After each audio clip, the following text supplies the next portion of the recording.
오늘 말씀의 제목은 생각을 바꾸라 하시네, 이런 제목으로 말씀을 나누려고 합니다. 오늘은 이렇게 어린이들 또 청소년들도 있기 때문에 좀 말씀에 집중할 수 있도록 제가 그림을 좀 보여주려고 하는데, 우리 아이들이 잘 구별을 하는지 어른들이 잘하는지 한번 보겠습니다.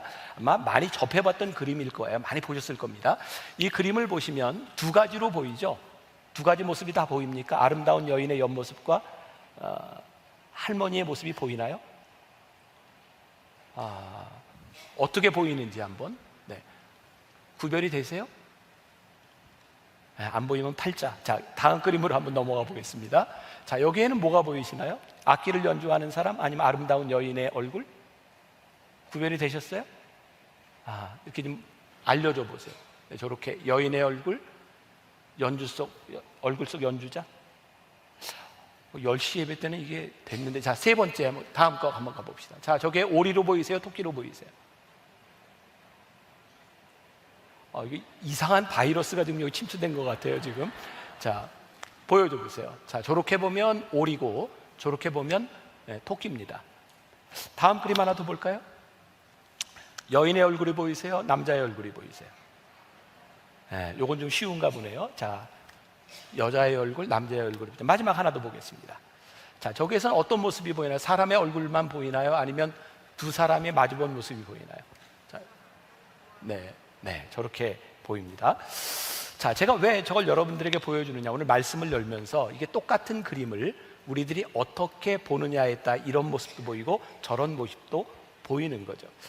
예수님께서 우리들에게 지금 요구하시는 것이 있습니다. 우리들이 처한 동일한 상황 가운데서 너희들이 무엇을 보며, 동일한 상황 가운데서 너희들이 어떻게 구별된 삶을 살 수 있겠느냐, 그리고 우리들의 삶 속에서 이 말씀을 어떻게 적용할 것이냐에 대한 부분인 거죠. 시편 51편 10절에 보면 다윗이 하나님께 이런 기도를 합니다. 하나님이여, 내 속에 정한 마음을 창조하시고 내 안에 정직한 영을 새롭게 하소서. 다윗에게 있어서 그런 소원이 있었던 거예요. 하나님, 내 속에 정한 영을 창조하셔야, 내 속에 정한 마음을 주셔야 제가 하나님을 제대로 볼 것 같습니다. 그러니까 동일한 일을 가지고 내가 볼 수도 있고 내 속에 정한 영이 볼 수도 있는 거죠. 자, 생각을 바꾼다, 태도를 바꾼다라고 하는 것, 그런 것들은 어떤 것일까요? 제가 한 가지 또 예를 들어 볼게요. 제가 만나교회 청년 사역을 할 때니까 벌써 20년도 더 된 일입니다. 처음으로 우리 청년들을 데리고 중국에 단기 선교를 갔을 때였어요. 당시 중국은 지금보다도 훨씬 더 엄격하게 종교 집회를 제한했습니다. 60여 명의 청년들이 몇 달 동안 준비하고 중국에 갔는데, 처음 들은 얘기는 뭐냐면 이 차 안에서만 찬양과 기도를 할 수 있고 밖에 나가서 절대 찬양하면 안 됩니다. 그러니까 젊은이들이 선교 여행을 왔다고 생각하고 단기 선교로 왔는데 여행 말고는 할 수 있는 게 아무것도 없었어요. 그래서 버스 안에서 찬양하고 기도하고 이렇게 며칠이 지나가니까 그 안에서 굉장히 무기력감에 빠지는 거였어요. 저희가 그 연변에 갔을 때 거기에는 그 당시에 꽃제비가 굉장히 많았습니다. 북한에서 온 꽃제비들. 근데 안내하는 분이 첫 번째 한 이야기가 뭐냐면, 꽃제비들이 아무리 불쌍해도 먹을 거나 아무것도 주지 말고 불쌍히 여기지 말라는 거예요. 가서 혹시 아이들에게 뭘 줬다가 아이들이 한꺼번에 몰리기 시작하면 감당할 수 없다는 거예요. 정말 어떻게 이런 상황 가운데서 몇 달을 준비하고 갔는데 거기에서 우리가 할 수 있는 일이 아무것도 없다, 우리가 왜 왔는가, 그렇게 무기력에 빠질 때였어요. 조선족 2명 청년이 저희를 안내하고 있었는데 어느 날 제 옆에서 이런 이야기를 하더라고요. 목사 선생님, 이 청년들이 찬양하고 기도하는 모습을 보면서 궁금증이 생깁니다. 그러면서 나도 한번 예수에 대해서 알고 싶은 마음이 생깁니다. 그리고 하루가 지나갔어요. 자기 마음속에 예수를 믿고 싶은 생각이 들었고, 그 하루가 또 지났을 때 버스 안에서도 청년이 간증하기 시작했어요. 그때 제 안에 하나님께서 주시는 아주 강력한 느낌이 있었어요. 우리 60여 명의 청년들이 이 중국 땅에 와서 하고 싶었던 그 위대한 일, 그 일이 아니라 하나님은 이 60명의 사람을 중국으로 보내셔서 이 2명의 조선족을 위하여 60여 명의 사람을 보내셨구나. 하나님이 하시는 일이 그때 보였어요.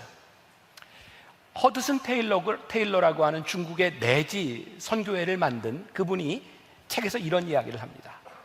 우리가 하고 있는 일이 다 중요하고 중요하지 않고는 별로 문제가 되지 않는 것 같습니다. 다만 그 일이 하나님께서 우리 손에 맡기신 일인가 하는 것이 중요합니다. 작은 일은 작은 일일 뿐입니다. 그러나 작은 일에 충성하는 것은 위대한 일입니다. 위대한 일은 우리가 계획한 것이 아니라 하나님이 하시는 일이 위대하다.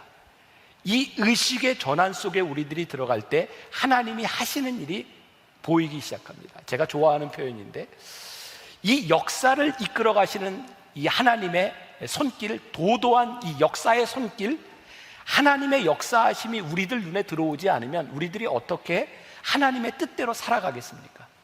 그래서 우리들이 의식이 어떻게 하면 하나님의 생각과 하나님의 태도로 살아갈 수 있는가를 우리들이 보아야 되는데, 예수님께서 오늘 그 말씀을 하고 계신 거거든요. 제가 말씀을 준비할 때 성경을 여러 개 이렇게 놓고 봅니다. 제가 이 설교를 준비할 때 유진 피터슨의 메시지 성경을 이렇게 영어로 이렇게 보고 있었는데, 거기에 이런 문장이 나오더라고요. 우리 성경에는 나와 있지 않은 표현이기도 합니다. Arriving at a quiet place. 아주 조용한 곳에 다다랐을 때 He sat down and taught his climbing companion. 예수님과 함께 따라온 사람들에게 앉아서 가르치기 시작하셨다. 근데 제 눈에 들어온 것은 a quiet place, 조용한 곳에. 우리말 성경에 나와 있지 않습니다. 조용하게 되었을 때 예수님이 제자들 앉히고 가르치셨어요. 여러분들 생각해 보세요. 중요한 말을 할 때는 사람들이 떠들 때 얘기합니까? 조용해야 이야기합니까? 조용할 때까지 기다려요. 그리고 더 중요한 이야기면 앉아봐, 앉아봐. 그래서 이야기해요. 예수님께서 이 말씀을 전하실 때 이게 얼마나 중요한 내용이었는지 예수님을 따라온 사람들이 조용할 때까지 기다리셔서 그들을 앉혀놓고 하신 말씀이에요. 오늘 우리가 그런 마음으로 이 말씀을 들어야 되는 거고요. 오늘은 서론만 다루게 될 때인데 다음 주부터 구체적으로 이 말씀이 무슨 의미인가를 우리들이 배워가게 될 거예요. 말씀을 준비하는 중에 우리 묵상팀에서 저에게 영화를 하나 이렇게 소개를 했습니다. 명당이라는 영화예요. 2018년도에 나온 영화인데 혹시 보신 분이 있는지 모르겠습니다. 풍수지리에 관한 영화죠. 우리나라 사람들이 삼국시대부터 풍수지리를 봤다고 합니다. 그리고 고려시대에 가장 왕성했다 그래요. 고려에서 개성의 도읍을 정할 때, 그리고 조선시대 도읍을 한양으로 정할 때도 이 풍수지리가 굉장히 중요한 역할을 했다고 합니다. 그래서 그 시대 사람들은 명당을 차지하면 내가 잘 된다고 생각하고 복을 얻는다고 생각하고 권력을 얻을 수 있다고 생각하니까 무슨 수를 써서라도 좋은 땅을, 명당을 차지하려고 하는 거죠. 그런데요, 내가 좋은 땅을 차지하기 위해서 누군가를 불행하게 만들고 피를 흘려야 그걸 내가 차지해요. 그런데 피 흘리고 찾은 그 땅에서 명당이라고 그 땅을 차지했지만 그들의 인생이 그렇게 복되지 않더라. 참 신기하죠? 복을 쫓아가는 삶이 그렇게 복되지 않습니다. 복을 쫓아가는 삶이 복되지 않은 이 세상, 이 인생 가운데서 우리 주님께서 말씀하시는 너희들이 복된 삶을 살아가는 것이 무엇이냐? 세상이 바라보는 관점과 하나님이 바라보시는 그 관점의 차이가 무엇인가를 오늘 우리들에게 말씀하고 있어요. 제자들이 나왔다고 이야기를 하고 있고 예수님이 가르치기 시작했다라고 말씀하고 있습니다. 예수님을 믿겠다고 나온 사람들이 예수님의 말씀을 들었을 때 당황스러웠습니다. 왜? 그들이 쫓는 복과 예수님께서 말씀하시는 복이 너무나 달랐으니까. 예수님께서 제자들에게 무엇을 가르치시기 시작했는가? 다른 같이 하늘나라의 복음을 가르치시기 시작했어요. 예수님은 세상의 복이 아니라 하늘나라의 가치를 가르치시기 시작했어요. 자, 유진 피터슨의 성경으로 이 부분을 제가 좀 읽어드릴게요. 한글로. 예수께서 자신의 사역으로 인해 큰 무리가 몰려드는 것을 보시고 산에 올라가셨다. 예수께 배우고 그분께 인생을 건 사람들도 함께 올라갔다. 조용한 곳에 이르자 예수께서 자리에 앉으셔서 산행에 함께한 사람들을 가르치셨다. 예수께서 하신 말씀이다. 말씀은 이렇다. 그리고 blessed 이런 표현으로 8가지의 복을 계속해서 이야기하고 있습니다. 사람의 관점이 아닌 하나님의 관점에서. 앤디 스탠리 목사님이 쓴 부자로 살기보다 부유하게 살라라고 하는 책에 이런 말이 있어요. 1세기 기독교의 트레이드마크는 부가 아니었다. 당시 크리스천들은 가진 것이 별로 없었다. 그들의 트레이드마크는 신학도 아니었다. 그들은 연민은커녕 미움을 받으면서도 남들을 위해 자신이 가진 것을 기꺼이 풀어놓았다. 그래서 그들을 미워할 수는 있어도 무시할 수는 없었다. 이게 지금 이 시기를 지나가고 있는 우리 크리스찬들에게 굉장히 중요한 부분인 것 같아요. 코로나로 인해서 교회에 나온 확진자들, 이거 우리들이 잘못한 거 있죠. 우리가 잘해야 되는데 이거 참 힘들고 어려운 때를 지나가는데, 우리들이 처한 이 상황 가운데서 세상의 미움을 받는 것 받을 수 있어요. 우리들이 신앙을 지키는 것 때문에 우리들이 미움을 받을 수는 있어요. 그러나 우리들이 세상에게 무시를 당하는 지경에 처한다고 하면 이것은 뭔가 잘못된 것은 아닐까. 지금 우리들의 모습이 어떠한가를 우리들이 돌아봐야 될 때이기도 해요. 예수님 당시의 그리스 로마 문화에는 인간관계를 이야기하는 중요한 컨셉이 하나 있었습니다. 그게 뭐냐면 리베랄리타스라는 말입니다. 이건 한번 기억해 두시면 좋을 것 같아요. 리베랄리타스, 이게 당시 인간관계의 원칙인데 뭐냐면 보답을 받기 위해 뭔가를 준다는 겁니다. 보답을 받기 위해 뭔가를 줘요. 당시 로마의 황제들은 즉위를 하면 황제의 얼굴을 새긴 동전을 만들어서, 금으로 만든 동전을 만들어 사람들에게 뿌려줍니다. 그리고 사람들에게 이렇게 이야기하는 거죠. 내가 너희들에게 돈을 줬으니 필요할 때 너희는 내 백성이 돼야 돼. 그리고 주고받는 문화입니다. 그러니 내가 이 사람에게 무언가를 주었을 때 그 사람에게 돌아올 것이 없으면 주지 않습니다. 이게 리베랄리테스입니다. 당시 그리스 로마 문화에서는 장애를 갖고 태어난 사람들이나 혹은 고아와 과부들을 돌보지 않는 원리가 있었습니다. 왜? 그들은 보답할 수 없기 때문입니다. 그 사회에서는 장애를 갖고 태어난 아이들을 쉽게 죽였습니다. 그들은 도움이 되지 않는다고 생각했기 때문입니다. 바로 이런 그리스, 로마, 헬라 문화 한복판에서 예수님께서 다른 나라를 선포하고 계신 겁니다. 이 나라에서는 나에게 갚을 것이 없는 사람에게도 내가 기꺼이 내놓을 수 있다. 그리고 심지어 원수도 사랑할 수 있다. 원수는 사랑해도 나에게 갚을 것이 없는데, 그리고 예수님께서 하시는 말씀이 뭐냐면, 그렇게 살아가는 사람들의 복이 무엇이냐? 하나님의 자녀가 되는 것이다. 하나님의 자녀가 되는 것이 우리들에게 복으로 느껴지지 않는데 우리들이 어떻게 복 있는 삶을 살아가겠습니까? 우리들이 심각하게 이제 앞으로 8주 동안 공부해 나가야 될 부분이기도 합니다. 예수님께서 이 말씀을 다 전하신 이후에 마태복음 5장 46절과 48절에서 이렇게 말씀하셨어요. 같이 한번 봉독해 볼까요? 너희가 너희를 사랑하는 자를 사랑하면 무슨 상이 있으리요? 세리도 이같이 아니하느냐? 또 너희가 너희 형제에게만 무난하면 남보다 더하는 것이 무엇이냐? 이방인들도 이같이 아니하느냐? 그러므로 하늘에 계신 너희 아버지의 온전하심과 같이 너희도 온전하라. 리베랄리타스의 삶을 살아가고 있는 사람들에게, 얘들아, 너희를 사랑하는 사람을 사랑하는 건 누구나 해. 그런데 하나님께서 우리들에게 말씀하시는 것은 그런 것이 아니야.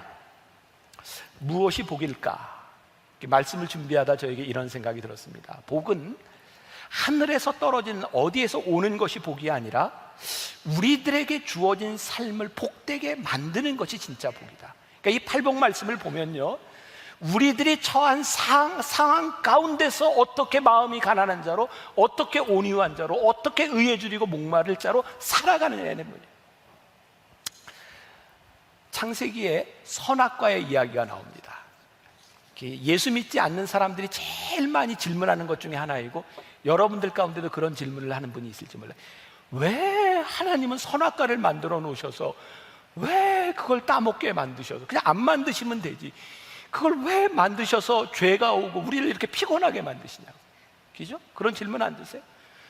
그런데 하나님께 순종하는 사람들에게는 이게 별로 문제가 되지 않습니다. 근데 순종을 안 하려고 보니까 선악과가 문제가 되는 거죠. 여러분, 이 선악과가 하나님께서 우리들에게 주신 굉장히 큰 축복이라는 생각을 해보셨습니까? 하나님은요, 선악과를 만드시며 우리들에게 분명하게 말씀하신 것이에요. 네가 선악과를 볼 때마다 네가 사람인 것을 기억해. 네가 선악과를 볼 때마다 하나님께 순종해야 된다는 것을 기억해. 너 이거 벗어나면 그것이 저주가 되고 그것이 너에게 죄가 들어오는 거야. 근데 선악과를 만들어 놓으시면서 인간에게 선택권을 주셨어요. 네가 이것을 선택할 수 있는 자유의지, 하나님께서 우리들에게 가장 고귀하게 주신 이 자유의지의 축복이 어떤 사람에게는 저주로 느껴지고 어떤 사람에게는 그것이 축복으로 느껴지기도 하는 거죠. 자, 창세기 2장 18절에 보면 하나님의 선한 의지의 축복이 나오고 있어요. 여호와 하나님이 이르시되 사람이 혼자 사는 것이 좋지 아니하니 내가 그를 위하여 돕는 배필을 치으리라. 그런데 우리들이 이 이후에 일어난 일을 잘 알죠? 하와가 뱀의 꼬임에 빠져서 선악과를 따먹습니다. 혼자 따먹었으면 되지 그걸 꼭 남편에게 먹였어요. 그래서 문제가 생긴 거죠. 그때 창세기 3장 9절부터 12절까지 나오는 말씀이에요. 여호와 하나님이 아담을 부르시며 그에게 이르시되 내가 어디 있느냐? 이르되 내가 동산에서 하나님의 소리를 듣고 내가 벗었으므로 두려워하여 숨었나이다. 이르시되 누가 너의 벗었음을 내게 알렸느냐? 내가 내게 먹지 말라 명한 그 나무 열매를 내가 먹었느냐? 12절이 제일 중요해요. 아담이 이르되 하나님이 주셔서 나와 함께 있게 하신 여자, 그가 그 나무 열매를 내가 줌으로 내가 먹었나이다. 이 말을 하는 순간 하나님께서 아담에게 주셨던 축복이 저주가 되어 버렸어요. 하나님과의 관계가 깨어지고 그의 부끄러운 모습들이 보이기 시작했어요. 축복과 저주의 문제는 우리들이 하나님 앞에서 어떤 삶을 선택하느냐에 대한 문제죠. 그래서 저는 이렇게 생각을 해요. 복은 선택의 문제다. 팔복 말씀 굉장히 힘들어요. 심령이 가난한 자 복이 있다. 온유한 자 땅을 기업으로 받을 것이다. 의에 줄이고 목마른 자 배부를 것이다. 긍휼히 여기는 자 긍휼히 여김을 받을 것이다. 세상적인 관점에서 이렇게 사는 게 진짜 복이고 성공할 수 있는 방법입니까? 이렇게 살면 우리들이 세상에서 말하는 복을 얻지 못할 확률이 훨씬 더 많습니다. 게다가 굳이 온유하지 않고 굳이 의에 줄이지 않고 굳이 마음이 청결하지 않아도 이 세상 살아가는데 아무 문제가 없습니다. 그런데 왜 우리가 그 삶을 선택해야 되는가? 왜 우리들이 그것을 복이라고 여겨야 되는가? 우리들에게 그것을 선택할 이유가 없다면 이 팔복 말씀은 우리들에게 아무런 복이 아닌 거죠. 자, 이 중요한 말씀은 이제 다음 주부터 이제 하나하나 풀어갈 거예요. 오늘은 이제 서론적인 부분이에요. 자, 선택해야 되는 이유가 있는가? 자, 제가 재밌는 이야기를 하나 해드릴게요. 우리 아이들도 있고 하니까 졸지 않도록. 목사님이 재밌는 얘기 해줄게. 자, 제가 오대식 목사님이 쓴 교회를 세우는 교회라는 책을 읽는데 나온 이야기예요. 한때 아프리카에 검은 코뿔소가 멸종 위기에 처해서 그것을 이제 복원하는 일들이 있었는데요. 여러분 놀라셔도 괜찮아요. 1950년대에 아프리카에만 이 코뿔소가 40만 마리 정도가 있었답니다. 다른 얘기를 해야 놀랄 것 같아요. 그런데 2000년도에 들어서 40만 마리였던 코뿔소가 2000마리밖에 남지 않았답니다. 멸종위기에 처한 거죠. 그래서 이것을 어떻게 복원을 할까? 그래서 국제동물보호단체에서 노력을 했고 2010년에 이르러서 4,000마리로 2배가 늘어나면서 이제 성공적으로 간 거죠. 근데 첫 번째 이 코뿔소를 이렇게 다시 복원하려고 하는 노력 가운데서 첫 번째 했던 일이 규제를 통한 방법이었대요. 그러니까 밀렵꾼들이 코뿔소를 잡아서 이게 코를 이렇게 뿔을 잘라가니까 사람들에게 벌금을 매기든지 아니면 형무소에 집어넣든지 무거운 형을 내린 거죠. 그런데 놀랄 이야기인데 이 코뿔소 이 뿔 1kg가 5만 불 정도 한답니다. 이상한 바이러스가 좀 침투한 것 같아요. 반응이 전혀 없어요 지금. 그러니까 문제는 뭐냐면 이걸 잡으면 벌을 받는다라고 하는 것보다 1kg에 5만 불을 받는다고 하는 유혹이 더 큰 거죠. 이게 안 되는 거예요. 실패를 하자 두 번째 동물보호단체에서 이런 제안을 냈습니다. 코뿔소를 죽이는 이유가 코뿔소의 뿔을 가지고 돈을 벌기 위함이니 동물단체에서 미리 코뿔소의 뿔을 잘라버리는 거예요. 그러면 밀렵꾼들이 코뿔소를 죽일 일이 없습니까? 근데 왜 실패했냐? 동물보호단체에서 코뿔소의 뿔을 제거하는 것보다 밀렵꾼들이 죽이는 속도가 더 빠른 겁니다. 그래서 계속해서 없어지는 거죠. 이 문제를 해결한 것이 경제학자들이었답니다. 경제학자들이 제안한 것은 뭐냐면 인류에 있어서 가장 도움이 되는 동물 중에 하나가 소라는 거예요. 소는 가죽도 쓰지, 소는 살도 먹지, 소는 뭐 내장도 먹지, 소똥으로 집도 짓지, 소는 버릴 게 하나도 없어요. 그러니까 이렇게 유용한 동물이면 인류 역사상 멸종이 됐어야 되는데 멸종되지 않고 주변에 소가 이렇게 많은 이유가 뭐냐? 그것은 사람들이 이 소가 내 거라고 생각한다는 거예요. 그래서 아프리카 사람들에게 어떤 의식을 심어줬냐면 코뿔소가 네 거다. 그래서 사람들이 관광을 와서 그거 보고 관광 수입을 사람들에게 나눠주고 이게 내 거다라고 생각하면서 이것이 나에게 유익하다라고 생각하면서 코뿔소가 보호되기 시작한 거죠. 재밌죠? 네. 나에게 유익한가?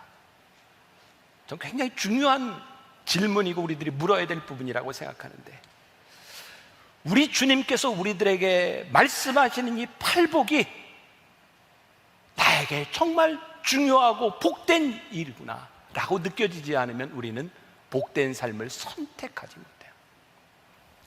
이탈리아의 대학 진학률이 50% 이하라고 합니다. 그리고 실제로 대학을 다 다니지 않기 때문에 실제로 보면 한 30% 남짓하답니다. 그런데요, 사람들 조사를 내보면, 선진국 조사를 내보면 대학 진학률 낮을수록 행복지수와 건강지수가 높답니다.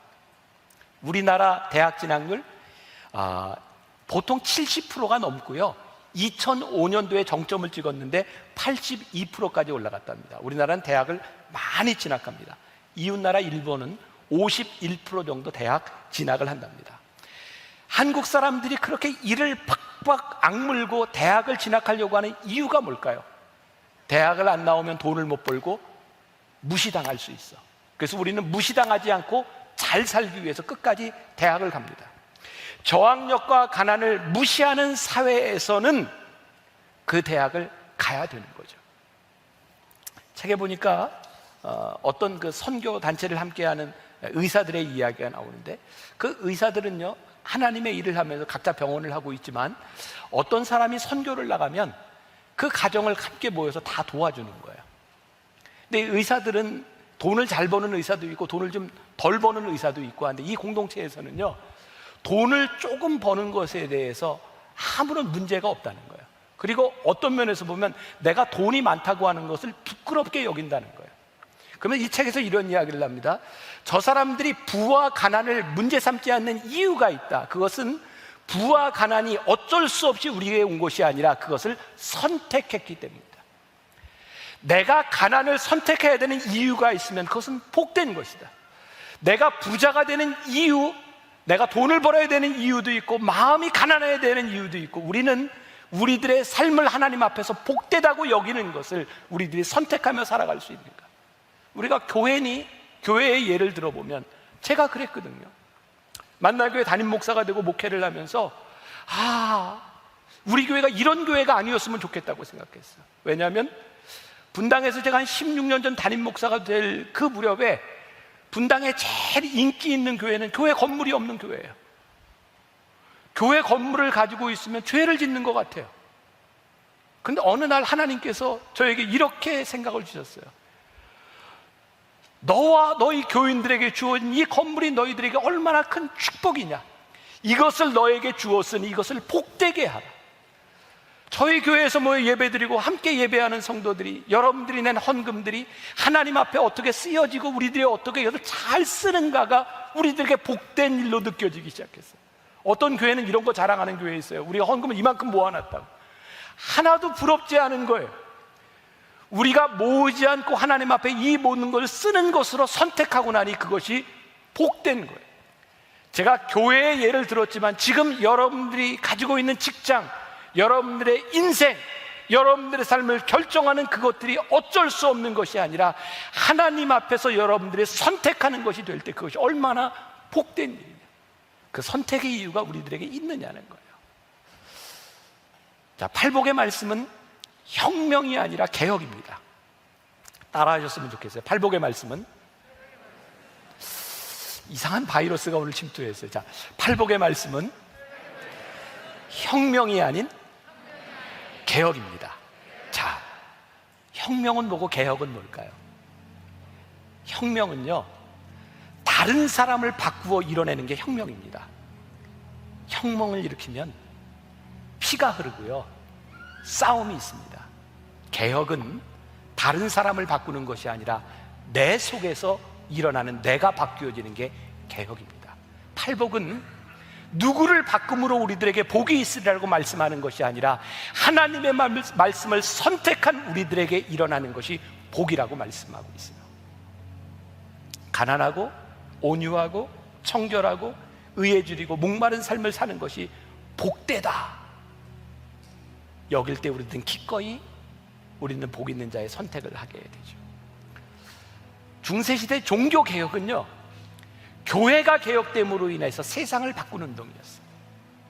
우리 그리스도인들이 이 땅 위에서 복 있는 자로 살아가고 우리들의 삶에 개혁이 일어나기 시작할 때, 그때 비로소 우리는 이 세상의 변화를 꿈꿀 수 있다고 생각해요. 팔복 말씀이 굉장히 귀하고요, 이 말씀을 통해서 나 자신뿐만 아니라 이 세상을 하나님의 나라로 만들어가는 그 일에 우리들이 함께 동참하여 갈 수 있기를 간절히 소원합니다. 여기까지만 하고 이제 다음 주부터 이제 하나하나 말씀을 풀어나갈 테니 잘 준비하고 오시면 좋겠습니다. 우리 오늘 말씀을 생각하면서 시선이라고 하는 찬양을 함께 불렀으면 좋겠습니다. 내게로부터 눈을 들어 주를 보기 시작할 때 주의 일을 보겠네. 같이 찬양하겠습니다. 오늘은 제가 여러분들에게 좀 위로하고 격려하고 힘을 내고 이 어려운 시간을 좀 잘 지나가자 이런 말씀을 드리고 싶은데, 여러분들이 이렇게 오해하지 말고 좀 잘 들어주셨으면 좋겠어요. 사실 제가 오늘 설교 전에 여러분들에게 이렇게 글로 정리해서 이렇게 말하게 된 계기가 좀 있어요. 저희 교회가 이 코로나 방역 열심히 잘 따라 했고요, 또 교회가 또 그렇게 해야 되고, 또 교회에서 확진자가 나옴으로 인해서 이렇게 많은 어려움들을 겪는 거에 대해서 우리들이 다 책임을 가져야 될 것 같아요. 그런데 제가 이렇게 목사로서 이렇게 상황을 보면서 우리 교인들을 좀 격려해야 되겠다는 생각이 좀 들었어요. 그거는 사실 이제 목요일 날 제가 성남 지역에 있는 목회자들과 함께 이렇게 모임을 가지는 중에 시에서부터 이제 공문이 왔어요. 정부에서 만든 코로나 지침을 예배 시간에, 예배 전에 이렇게 틀어서 보여주고 그래서 사진 찍어서 보내달라. 근데 제가 그거는 아니라는 생각이 들었어요. 우리가 모든 방역 지침을 다 따르고 할 수 있지만 예배 순서나 예배에 대해서 정부가 관여하는 것은 조금 지나치다는 생각이 들었습니다. 그리고 교인들도 이 일로 인해서 많이 힘들어하고, 자, 오해하지 말고 잘 들으세요. 저희 교회는 방역 지침을 잘 지킬 겁니다, 지금보다 더. 그런데 우리 교인들은, 우리 크리스찬들은 교인들이 아파하고 힘들어하고 교회에서 일어난 일도 힘들어할 때 우리는 돌 던지면 안 돼요. 격려해야죠. 같이 아파해야죠. 그리고 우리들이 대사회적으로는 우리들이 교회가 이렇다라고 하는 것보다 더 잘해야 돼요. 그러니까 밖으로는 우리가 잘 지키고 해야 되는데 조금은 부당하다고 생각하는 것, 그리고 교인들을 힘들게 하는 부분들에 대해서 우리가 서로 공감해주고 아파하고 격려해주고 힘을 내라고 하는 것이 저희가 필요하다고 생각해요. 우리들이 투트랙으로 가야죠. 세상에서 우리가 잘해야 되는 것과 이 상황 가운데서 우리 교인들을 격려하고, 이건 정부가 좀 지나친 측면이 있어요. 그러니 우리 격려하고 잘 견딥시다. 그리고 서로 격려하는 것이 좀 필요할 것 같아요. 여러분들 크리스찬으로서 세상의 손가락질 받지 않도록 나가서 잘 하시고 우리 교회도 잘 해야 합니다. 오늘 우리 디트리 보네포가 사형당하기 전에 썼던 시죠. 선한 능력으로 그 선한 힘에 고요히 감사하여 그 놀라운 평화를 누리며 나 그대들과 함께 걸어가네. 나 그대들과 새날을 여네. 우리 하나님께서 우리들에게 주신 새날을 기억하면서 우리 함께 믿음으로 고백하고 예배를 마치면 좋을 것 같습니다. 우리 같이 찬양하겠습니다.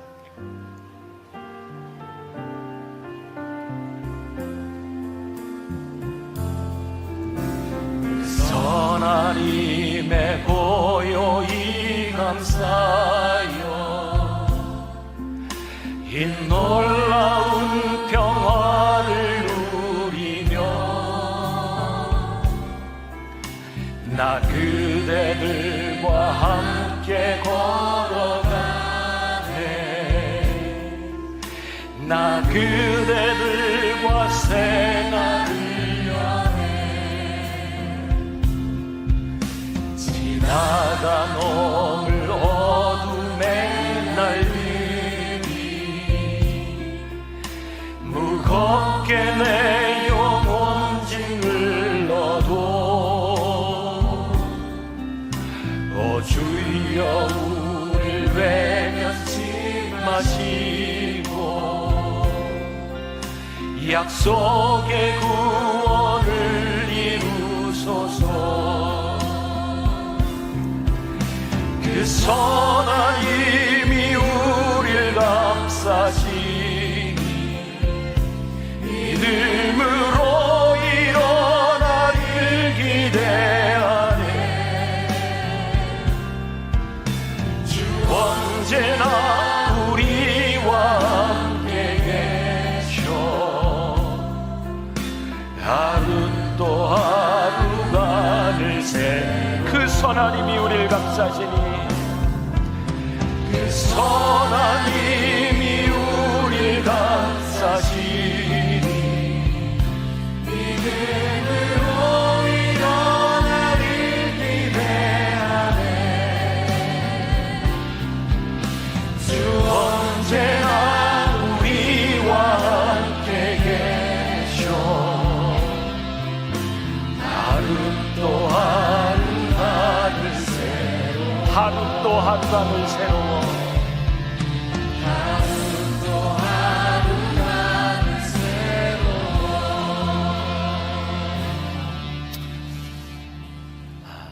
하나님이 이 시간을 지나가는 우리 성도들, 우리 한국교회, 이 민족 위에 그 선한 힘이 우리를 감싸고 있음을 믿음으로 고백합니다.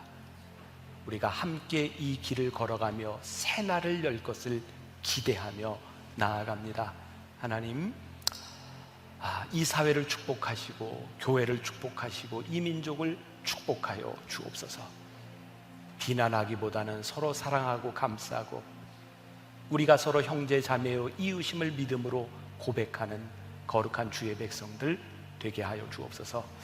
지금은 우리 주 예수 그리스도의 은혜와 하나님 아버지의 무한하신 사랑과 성령의 인도하심이 선한 능력이 우리와 함께함을 믿으며 이 세상으로 담대히 나아가는 당신의 사랑하는 모든 백성들 위해 지금부터 영원까지 함께 하시기를 간절히 축원하옵나이다. 아멘. 자, 오늘 말씀 앞에서 느헤미야 말씀을 가지고 우리들이 계속 나누고 있는데, 오늘 네 번째, 말씀 앞에서 부흥을 경험하라, 이런 제목으로 말씀을 나누려고 합니다. 1980년대와 70년대 한국교회는 참 엄청난 부흥을 경험했습니다. 제가 이렇게 한국에 공부를 마치고 돌아왔을 1998년도만 해도 한국교회는 참 많은 부흥들을 경험했던 때인 것 같아요. 제가 공부를 마치고 한국에 돌아올 때쯤 저에게 이제 아쉬움 같은 게 있었는데, 저도 이제 공부만 했지 미국에 있는 이렇게 부흥하는 교회들을 볼 기회가 없었어요. 그래서 이민 가방을 다 챙겨 들고 우리 아이 둘을 데리고 이렇게 이름난 교회들을 한번 돌아볼 기회가 있었습니다. 그때 저에게 가장 인상적이었던 교회 하나가 시카고에 있는 윌로우 크릭 커뮤니티 처치라는 교회였어요. 그 교회가 인상적이었던 건 그 교회에 남성들의 사역이 굉장히 활발하게 이루어지고 있었고, 또 그런 마음을 가지고 있었던 그 젊은 한국의 목사님들이 윌로우 크릭 어소시에이션 오브 코리아라고 하는 단체를 만들어서 이렇게 모임을 가진 적이 있어요. 그 당시에 그때 담임 목사였던 빌 하이웰스 목사를 초청해서 우리가 이렇게 식사하면서 이야기를 나눌 기회가 있었습니다. 아마 여러분들 중에 혹시 이제 이 교회에 조금 불미스러운 일, 이렇게 안 좋은 일이 있었고 빌 하이웰스 목사가 교회에서 사임을 하게 되었어요. 그런데 저는 그 시대에 하나님께서 귀하게 또 강력하게 역사하시던 때, 그것은 우리들이 교훈으로 잘 받아들일 필요가 있다라는 생각을 하기도 합니다. 우리 간담회에서 어떤 한국의 목사님이 이렇게 물었어요. 윌로우 크릭 교회는 특별히 남자들이 나와서 많은 변화를 봤는데 어떻게 그 남자들을 위로하고 격려하고 축복하고 근본적인 변화가 일어납니까? 그때 제가 인상적이어서 적어놨던 게 있어요. 빌 하이벨스 목사가 이렇게 대답을 했습니다. 첫 번째, 남성들에게 용기를 줍시다. 두 번째, 남자들이 중요한 존재임을 인식시키는 것입니다. 그리고 세 번째, 결단에 도전을 주라는 말이었어요. 이 말이 저에게는 굉장히 인상적으로 들렸어요. 그래서 이제 그 이후에 저는 우리 교회에서 남성 성경 공부를 만들었고 남성들과 같이 성경 공부를 시작했죠. 코로나로 잠시 이제 쉬었던 남성 성경 공부가 올해 다시 열리게 됩니다. 그런데 오늘 이 결단이라고 하는 말을 단순히 남성들뿐만 아니라 오늘 우리들의 신앙에 대입해 볼 필요가 있겠다라는 생각을 하게 되었어요. 그 남성들이 결단한다고 하는 것은 어떤 의미였냐면 정기적으로 강단 앞에 초청을 하고 그들이 믿음으로 결단하게 만든다는 거였어요.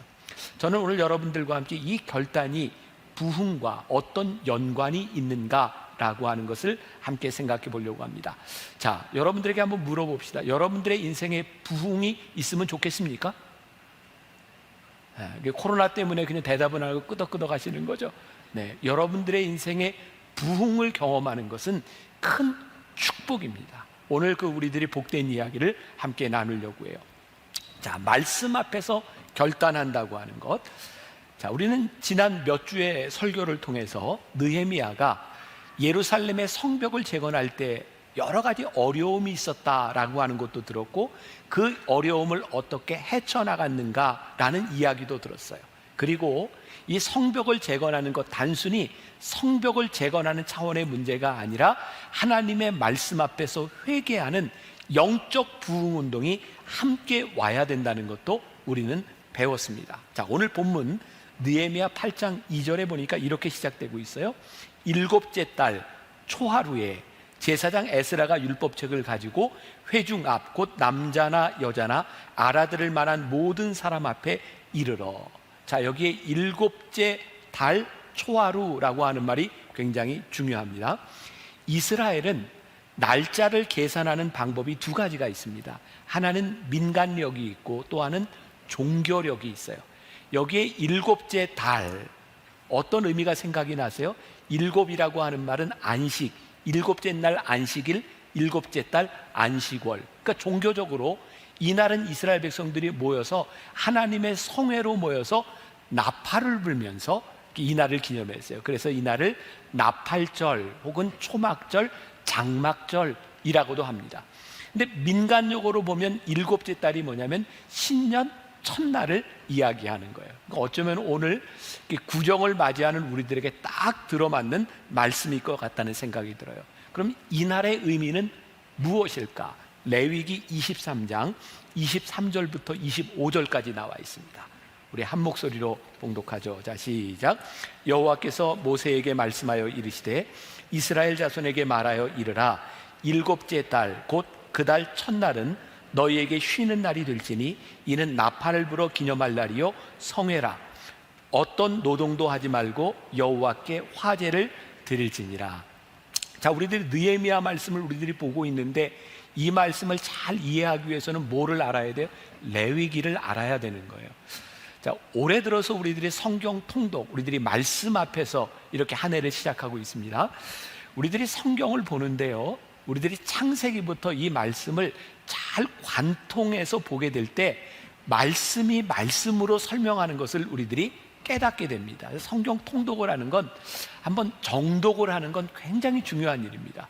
근데 제가 이제 어제 이렇게 보니까 1월 첫날 우리들이 말씀 통독에 참여했던 사람들이 토요일 날 보니까 반으로 줄었어요. 이게 어떻게 된 일인가? 이게 정말 말씀을 읽는 일이 이렇게 힘든 일인가? 근데 제가 여러분들에게 이 시점에서 한번 권하고 싶은 게, 여러분들이 말씀을 말씀으로 풀어가야 말씀이 이해가 됩니다. 그래서 혹시 좀 뒤쳐졌던 분들 다시 한번 잘 따라왔으면 좋겠고요. 오늘 느헤미야 말씀이 레위기에서 이야기하는 이날, 여호와께 속한 이날을 기념하는데, 이날 무엇을 기념했을까요? 레위기 하면 이 일은 언제 있었을까요? 바로 출애굽기 사건과 연결이 되어 있죠. 자, 출애굽기에서 제일 중요한 사건, 이스라엘 백성들이 홍해를 건넜던 일, 하나님께서 애굽에서부터 가나안 땅으로 인도하는 이 과정을 보게 되는 거예요. 이날 이들은 무엇을 했을까요? 하나님을 기억하며 하나님께서 그들에게 베풀어 주신 은혜, 하나님께서 우리들에게 이런 일을 하셨지, 그리고 하나님을 찬양하고 믿음을 고백하고 은혜를 감사하고 있는 거예요. 여러분, 오늘날로 이야기하면 우리가 오늘 성회로 모여서 하나님께 예배를 드리고 있는 거예요. 오늘 여러분들은 여기에 모여서 무엇을 하고 있어요? 하나님을 기억하며 하나님께서 나에게 베풀어 주신 은혜를 생각하고 우리들이 감사의 고백을 하며 이날에 예배를 드리고 있는 거예요. 생각해 보셨어요? 그냥 매일매일 자기에게 주어진 일상을 살아가는 사람과 7일째 되는 날 하나님 앞에 모여 하나님의 은혜를 고백하고 감격하는 우리들의 삶이 어떻게 같을 수 있겠습니까? 그러니 우리가 오늘 하나님 앞에 예배드리는 이 시간이 우리들의 삶을 얼마나 복되게 하는 일인가, 이게 우리들에게 분명히 믿음으로 고백이 되어야 되는 거예요. 자, 느헤미야 8장 3절 말씀해 보니까요, 수문학 광장에서 새벽부터 정오까지 남자나 여자나 알아들을 만한 모든 사람 앞에서 읽음에 뭇 백성이 그 율법책에 귀를 기울였는데, 이 부흥의 역사가 어떻게 시작될까요? 모든 백성들, 남자나 여자나 알아들을 만한 모든 사람들 앞에서 이 말씀을 읽음에 모든 사람들이 귀를 기울였다. 이게 부흥의 시작이었다는 말씀이에요. 남녀 성별의 관계없이. 그럼 만나교회는 가장 중요한 행사로 여기는 것 중에 하나가 뭐냐면 변화산 기도회예요. 전반기 후반기 2번 변화산 기도회를 합니다. 아마 오래된 만나교인들은 기억하실 것 같아요. 초창기의 만나교회가 이 변화산 새벽 기도회를 할 때 며칠 했는지 아세요? 제가 얘기해 드릴게요. 놀랄 준비를 하세요. 변화산 특별 새벽 기도회를 할 때 처음에 100일을 했습니다. 오, 눈앞이 캄캄하지 않으세요? 100일을 어떻게 했을까? 그런데 그 100일이 40일이 되고 20일이 되고 10일이 되고 지금은 일주일 특별 새벽 기도회로 모이고 있어요. 그 100일 그렇게 오래 하던 특별 새벽 기도회를 일주일로 바꾼 사람이 누굴까요? 제가 그랬어요. 제가 믿음이 없어서? 아니, 그런 의도가 아니었어요. 어른들만 참석하는 기도회가 아니라 우리 아이들까지 함께 예배를 드리고 새벽에 모여 말씀을 들을 수 있도록 일주일 동안 우리들이 집중적으로, 너무 길면 아이들이 못 따라오니까 한번 해보자, 그렇게 해서 시작했던 게 변화산 기도회예요. 사실 아이들이 함께 변화산 새벽 기도회를 참여하자라고 했던 것은, 제가 98년도에 만나교회에서 처음 사역을 시작하면서 그때 변화산 기도회가 있을 때는 아이들이 오지 않았어요. 그때는 저희 아이들 둘만, 거의 아이는 둘만 참석을 했던 것 같아요. 저희 집도 지금은 제가 교회에 살고 있지만 저 밖에 살 때여서 새벽에 아이들을 이렇게 데리고 깨워서 나오는 게 참 아이들한테 미안하다는 생각이 들었어요. 뭐 잘 알지도 못하는 아이들 그 깨워가지고 새벽부터 옷 입혀서 나오는 게 쉽지 않았어요. 그렇게 몇 년을 지나다 보니까 그냥 마음이 편해지더라고요. 아이들한테 미안한 마음이 없어졌어요. 이게 너희 팔자다 이렇게 생각하니까 별로 미안하지 않게 아이들이 이렇게 참여하게 되었고, 그리고 우리 온 교회 성도들이 아이들과 함께 예배를 드리게 되었어요. 자, 여러분들 기억하시죠? 변화산 새벽 기도에 우리 아이들이 얼마나 많이 모여서 이 새벽 예배를 드리는지. 처음 아이들이 모였을 때 제가 교육 목사님에게 이렇게 얘기를 했어요. 이 아이들이 새벽에 이렇게 많이 나올 줄은 몰랐는데, 어른들과 함께 예배를 드릴 것이 아니라 아이들이 알아들을 수 있도록 동일한 시간대에 아이들을 위한 새벽 기도회를 따로 하는 게 좋겠다. 근데 교육 목사님이 저한테 그러는 거예요. 아이들한테 물어봤는데 애들이 다 어른 예배 참석하겠다는 거예요. 저는 굉장히 의아했어요. 이놈들이 와서 맨날 잠만 자는데 뭘 같이 참여하겠다고 그러나. 그런데 제가 놀라운 사실을 깨닫게 됐는데, 아이들이 이 특별 새벽 기도를 하는 중에 매일 이 헌금 봉투에 기도 제목을 써서 내는데, 이 아이들에게 말씀이 그냥 흘러가는 게 아니라 그 어린아이들이 이 말씀을 다 듣고 그 말씀에 반응하고 있더라고요. 제가 생각하는 우리 만나교회의 가장 큰 힘 중에 하나는 특별 새벽 기도에 우리 아이들이 아버지와 어머니, 할머니, 할아버지까지 함께 말씀을 듣는 일이라고 생각하거든요. 저는 오늘날 한국 교회의 위기를, 제가 목회자 세미나 때면 이런 말을 자주 합니다. 그동안 우리는요, 교회가 부흥하면서 아이들을 위해서 유치부 예배, 유년부 예배, 초등부 예배, 중고등부 예배, 청년부 예배, 아이들을 위해서 우리들이 예배를 이렇게 만들어낸다고 생각했는데, 언제부터인가 우리 온 가족들이 함께 말씀을 알아들을 만한 사람들이 하나님 앞에 같이 말씀을 듣는 일들이 사라진 거예요.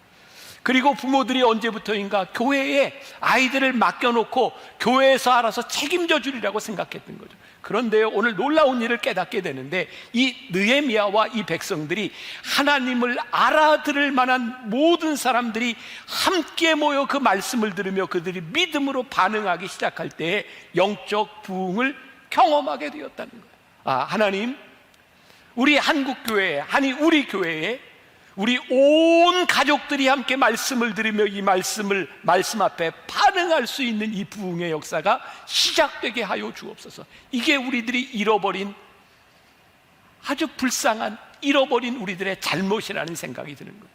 저희 교회에서 사무엘 학교를 처음 시작할 때여서 벌써 꽤 오래됐죠. 어떻게 이 아이들을 어렸을 때부터 신앙적으로 교육할 것인가, 그래서 대한유치원으로 시작을 하게 되었어요. 그때 그런 염려가 있어요. 이게 진짜 될까? 부모들이 희생하고 부모들이 아이들을 맡겨야 되는데 이 일이 될까?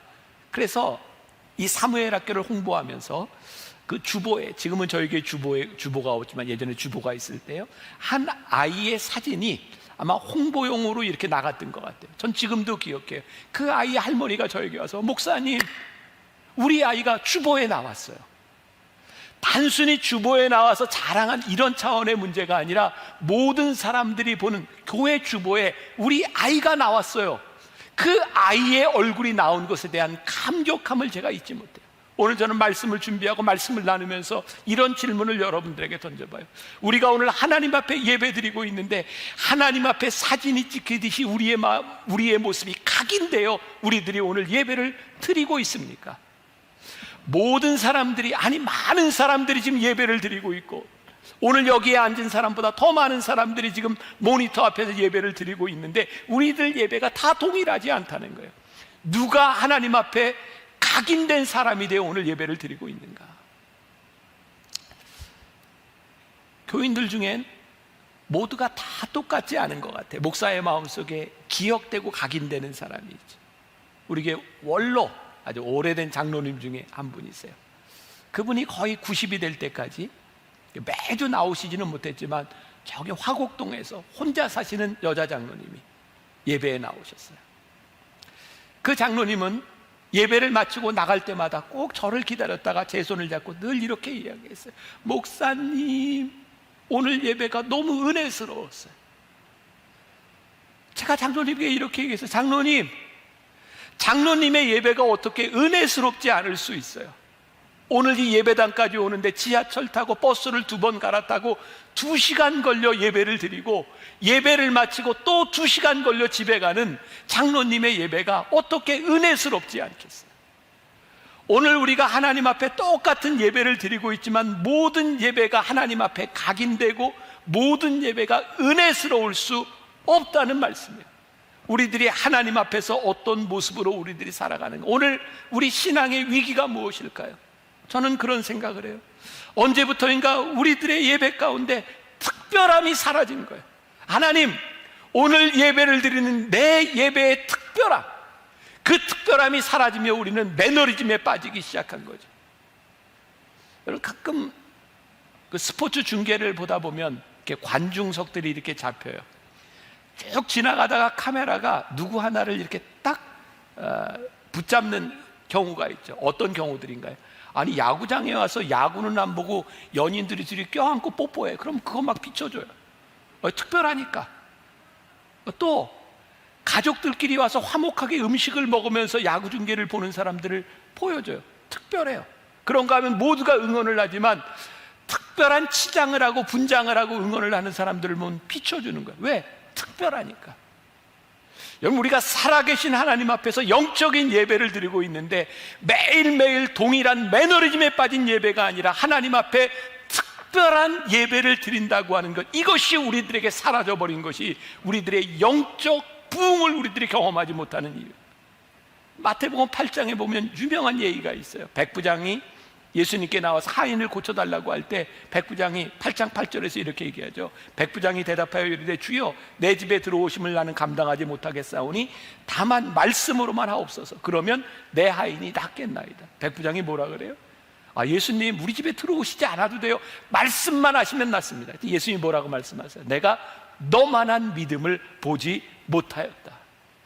오늘 예배를 드리는 우리를 바라보며 하나님께서 내가 너만한 믿음을 보지 못했다. 오늘 내가 하나님 앞에 특별한 존재로 예배를 드리는 것, 내가 너만한 믿음을 보지 못했다. 오늘 우리들에게 이 특별함이 사라져버린 것이 우리의 신앙의 위기일 수 있어요. 우리들의 삶에는 늘 우선순위가 있죠. 저도 새벽에 일어나면 말씀을 듣는 것부터 시작해요. 제가 녹음했지만 또 들어요. 그리고 그게 끝나면 제 삶에서 결정하는 게 있어요. 내가 뭐부터 하지? 우리들이 하루를 시작하면서 내가 해야 될 일과 내가 하지 말아야 될 일, 즉 가장 중요한 일과 내가 포기해도 되는 일들이 결정이 되는 거죠. 우리들이 하나님 앞에서 어떻게 살아가야 되는지에 대한 분명한 우선순위가 세워지기 시작할 때 우리들이 결단할 수 있고 우리들이 포기할 수 있는 일들이 생겨지는 거예요. 마태복음 6장 33절에 유명한 말씀이 있죠. 너희는 먼저 그의 나라와 그의 의를 구하라. 그리하면 이 모든 것을 너희에게 더하시리라. 제가 한 말이 아니라 성경이 우리들에게 말씀하는. 누군가 그런 얘기를 했어요. 돌아가신 빌리 그레이엄 목사님의 설교가 능력 있는 이유가 뭐냐? 그분은 늘 이렇게 얘기한다는 게 Bible says, 성경이 말씀하시기를. 지금 제가 이야기하는 것이 아니라 성경이 우리들에게 말씀하고 있는데, 그런즉 너희는 먼저 그의 나라와 그의 의를 구하라. 그리하면 이 모든 것을 너희에게 더하시리라. 성경 말씀 앞에서 우리들이 우선순위를 정하고 우리들이 결단할 수 있을 때 하나님의 말씀이 이루어지는 것을 우리들이 경험하게 되는. 청교도 유명한 설교자인 필립 브룩스라고 하는 사람은 이런 말을 했어요. 하늘의 것을 먼저 추구하십시오. 그러면 당신은 하늘의 것과 땅의 것을 다 얻을 것입니다. 땅의 것을 먼저 추구해 보십시오. 그러면 하늘의 것과 땅의 것 둘 다 잃을 것입니다. 너희는 먼저 그의 나라와 그의 의를 구하라. 말씀 앞에서 우리들이 결단하는 모습들이 중요하다. 자, 우리는 왜 말씀 앞에서 우리들이 서야 되는가? 왜 우리들이 하나님의 말씀을 들어야 되는가? 아모스 5장 4절과 5절 말씀. 여호와께서 이스라엘 족속에게 이와 같이 말씀하시기를 너희는 나를 찾으라. 그리하면 살리라. 베델을 찾지 말며 길갈로 들어가지 말며 부엘세바로도 나아가지 말라. 길갈은 반드시 사로잡히겠고 베델은 비참하게 될 것임이라 하셨나니. 아모스 선지자를 통해서 뭐라고 말씀하세요? 나를 찾으라. 그러면 살리라. 인간의 방법을 찾지 말고 하나님을 찾으라는 것. 하나님의 말씀 앞에 설 때에 우리들의 살 길이 보이는, 하나님의 말씀 앞에 설 때에 우리들이 회개하고 말씀 앞에서 우리들이 눈물을 흘리죠. 왜요? 하나님 말씀 앞에 서야 내가 보이니까. 여러분, 하나님 앞에 서서 내 모습이 보이고 내가 말씀 앞에서 회개하기 시작할 때 우리들에게 부흥의 역사가 일어나요. 제가 어제 점심에 제 아내하고 둘이 식사를 하면서 그런 얘기를 했어요. 저에게 두려움이 있어요. 어떤 두려움이냐면 제가 만나교회 담임 목사로 목회를 하는 동안 제가 끝까지 이 길을 잘 가야지. 저에게는 굉장히 중요한 소원이에요. 내가 교인들 앞에서도 좋은 목사로 기억되는 목사가 돼서 은퇴를 할 수 있어야지. 근데 그게 어느 날 두려운 거예요. 하나님, 제가 끝까지 잘 지켜갈 수 있을까요? 제가 이것이 두렵다고 얘기했더니 제 아내가 저한테 그러더라고요. 뭘 두려워하냐고. 그러면서 목사한테 목사 같은 얘기를 하는 거예요. 이거 하나님 말씀 앞에 서면 되지 뭘 두려워하냐고. 이렇게 자리가 좀 바뀐 것 같기는 해요. 하나님 앞에서 말씀 앞에 서면 되지 뭘 두려워하냐고. 하나님 말씀 앞에 서면 우리들이 두려운데요, 하나님 말씀 앞에 서면 두려울 게 없는 거예요. 이게 참 이상하게 들리죠? 하나님 말씀 앞에서 두려울 때 두려울 것이 없는 것. 문제는 우리들이 하나님의 말씀 앞에 서지 않는다. 하나님 말씀 앞에 서서 우리들의 더럽고 추하고 하나님의 말씀 앞에 고쳐야 될 우리들의 모습이 보여야 우리들이 눈물을 흘리고 회개하고 하나님 앞에 고쳐질 수 있을 텐데, 하나님의 말씀 앞에 도대체 서지 않으니 우리들에게 부흥의 역사가 일어나지 않는 거예요. 어제 토요일에도 갑자기 생각나서 함께 불렀던 찬양이 있어요. 주 여호와 능력의 주, 내 영혼의 치료자, 말씀으로 날 고치시네. 주님 나의 치료자. 주 여호와, 주 여호와 능력의 주, 내 영혼의 치료자, 말씀으로 날 고치시네. 주님 나의 치료자. 여러분들에게 묻고 싶은 게 있습니다. 하나님의 말씀이 우리를 고치고 치료하실 줄 믿습니까? 이 믿음 앞에서 우리들이 결단할 때 우리들에게 부흥이 일어나죠. 느헤미야 8장 5절 말씀해 보니까 에스라가 모든 백성 위에 서서 그들 목전에 책을 펴니 책을 펼 때 모든 백성이 일어서니라. 지금 느헤미야와 백성들이 있는데 학사 에스라가 성경을 읽을 때 모든 백성들이 일어났다. 제가 그렇게 길지 않은 미국 유학 경험 가운데 참 인상적인 미국 교회의 모습이 있었어요. 그 교회는 이렇게 성경을 읽을 때마다 전교인들이 다 일어나서 말씀을 듣고 앉아요. 제가 우리 교회도 이렇게 한번 했으면 좋겠다 생각하고 못 해본 거였어요. 말씀을 들을 때마다 일어나는 거예요. 이게 단순히 의식으로 끝나는 것이 아니라 말씀 앞에서 우리를 일으킨다고 하는 게 뭐냐면, 말씀을 경외하며 말씀을 존중하며 우리들이 말씀을 듣겠습니다. 우리들이 말씀을 듣고 말씀을 존중하고 말씀 앞에 경외하며 그 말씀을 들을 때 어떤 일들이 일어나는가? 느헤미야 8장 6절에 보니까 에스라가 위대하신 하나님 여호와를 송축하며 모든 백성이 손을 들고 아멘 아멘하고 응답하고 몸을 굽혀 얼굴을 땅에 대고 여호와께 경배합니다.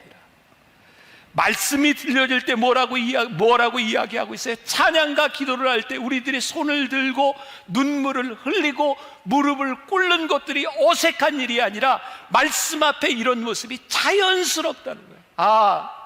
하나님이 깨닫게 하시는 것, 지금 우리 교회, 우리 신앙, 우리의 모습들 가운데 참 문제라고 생각되는, 위기라고 생각되는 것이 무엇이냐면, 언제부터인가 우리들이 말씀을 들어도 찬양을 해도 기도해도 우리들이 아멘 아멘 화답하지 아니하고 말씀 앞에 무릎 꿇지 아니하고 말씀을 들을 때 눈물이 흐르지 아니하고 말씀 앞에서 무감각해진 우리들의 모습 가운데 우리의 신앙의 위기가 있구나. 하나님, 이 말씀 앞에 우리들이 반응하게 하여 주옵소서. 말씀 앞에서 우리의 손이 올라가게 하여 주옵시고, 말씀 앞에서 아멘 아멘 하며 눈물을 흘릴 수 있는 우리의 신앙이 고백되게 하여 주옵소서. 그 예배의 자연스러운 모습들이 너무나 어색하게 변해버린 우리의 모습 가운데 말씀 앞에 부흥 경험하지 못하는 세대들이 우리들에게 있는 것이 아닙니다. 느헤미야 8장 10절에 보니까 정말 놀라운 말씀이 있어요. 느헤미야가 또 그들에게 이르기를, 너희는 가서 살진 것을 먹고 단 것을 마시되 준비하지 못한 자에게는 나누어 주라. 이날은 우리 주의 성일이니 근심하지 말라. 여호와로 인하여 기뻐하는 것이 너희의 힘이니라. 여호와로 인하여 기뻐하는 것이 너희의 힘이니라. 이 말씀을 묵상해 보았어요. 여호와를 기뻐하는 것이 너희의 힘이니라. 여러분, 지금 어떤 일들이 이렇게 진행되고 있어요. 말씀 앞에 섰을 때 그들이 회개하고 눈물을 흘리고 아멘 아멘 하고 무릎을 꿇을 때 그것으로 끝나는 것이 아니라 여호와를 기뻐하는 것이 너희의 힘이니라 라고 말씀하고 있어요. 여호와를 기뻐하는 것이 너희의 힘이니라. 이 말씀을 묵상하며 그런 생각을, 하나님, 우리들이 하나님의 말씀을 믿는다고 하면서도 하나님의 말씀대로 행하는 것에 대한 기쁨이 없다면, 아니, 우리들이 하나님을 믿는데 이 말씀대로 행하는 것이, 주의 규례를 따라 사는 것이 너무 기뻐, 이게 놀라운 일이야 라고 고백할 수 있을 때, 이것이 우리들에게 힘이구나, 이 세상 한가운데서 하나님의 말씀대로 살아가는 것이 참 기쁘구나라고 고백할 수 있을 때, 이것이 우리에게 힘이구나. 시편 18절 1절에 보니까 나의 힘이 되신 여호와여 내가 주를 사랑하나이다라고 고백하고 있어요. 나의 힘이 되신 여호와여.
대신 여호와여 내가 주를 사랑합니다. 여호와를 기뻐하는 것이 나의 힘입니다.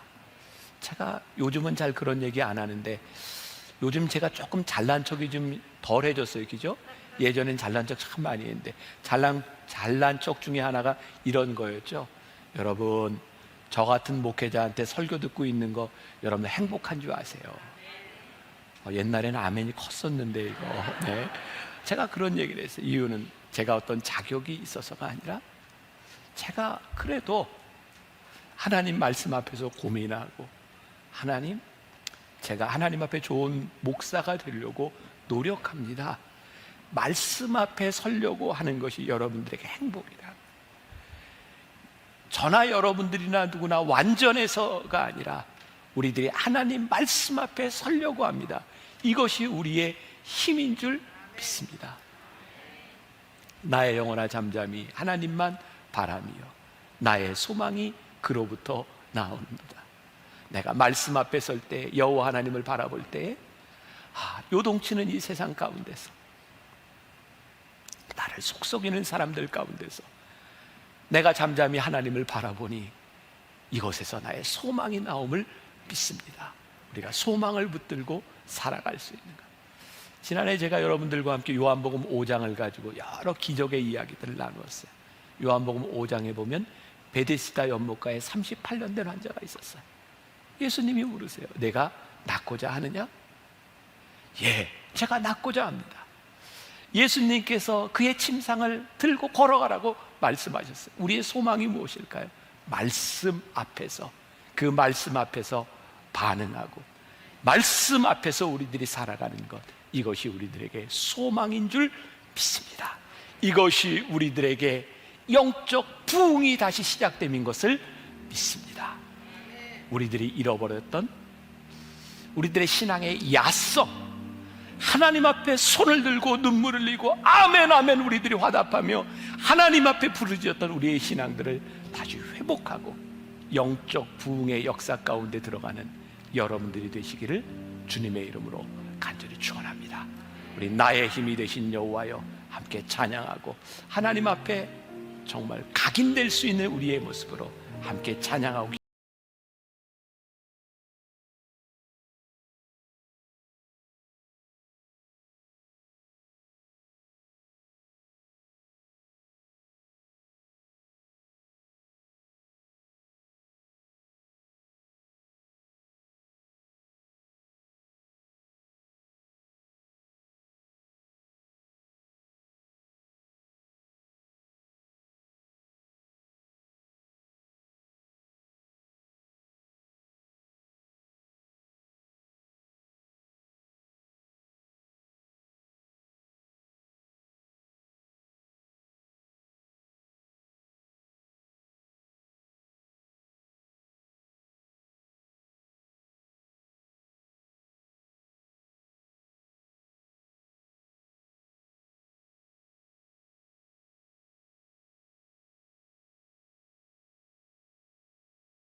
나의 영혼이 잠잠히 하나님만 바라며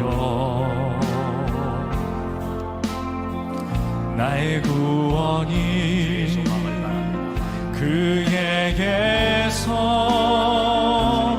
나를 보나. 아버지 하나님 하나님께서 나의 영혼아 잠잠히 하나님만 바라라. 나의 소망이 저에게서 나는 도나. 오직 주만이 나의 반석 나의 구원이시니.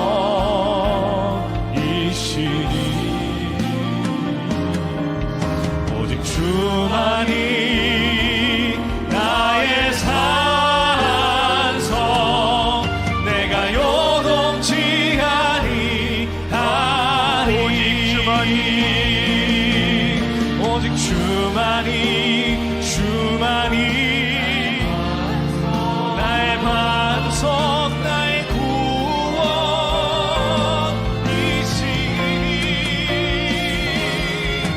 오직 주만이 나의 산성 내가 요동치 아니하리.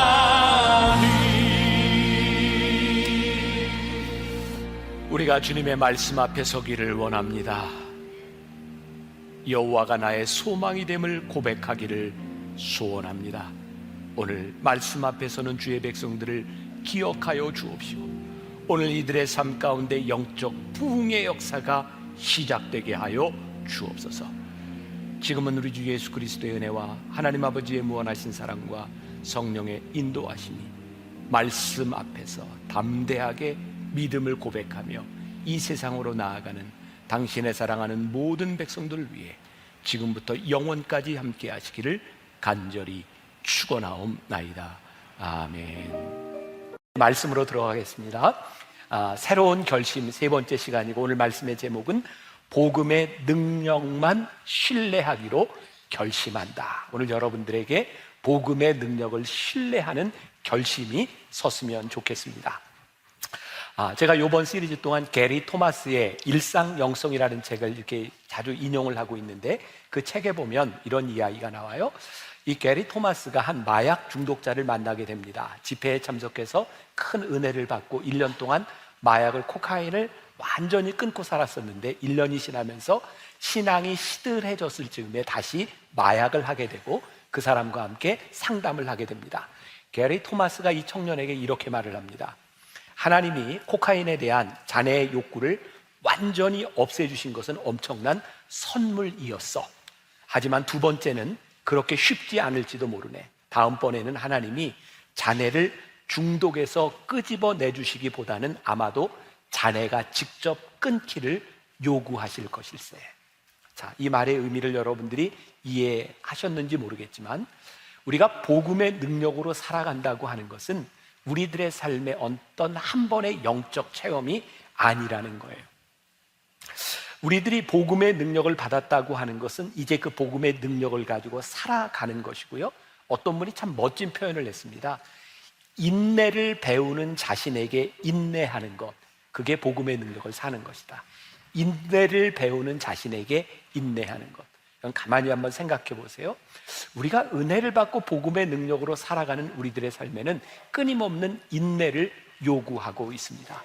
복음의 능력으로 살아간다고 하는 것은 저절로 되어지는 것은 아닙니다. 그래서 우리가 어떤 말씀이나 기도나 찬양이나 이런 집회를 통하여 은혜를 받았다는 경험은 우리로 하여금 능력 있는 삶을 살게 하는 첫걸음을 내딛게 하는 것이죠. 자, 그러면 우리가 복음의 능력으로 살아간다라고 하는 것이 우리가 살아가는 삶의 일상 가운데서 어떤 일일까요?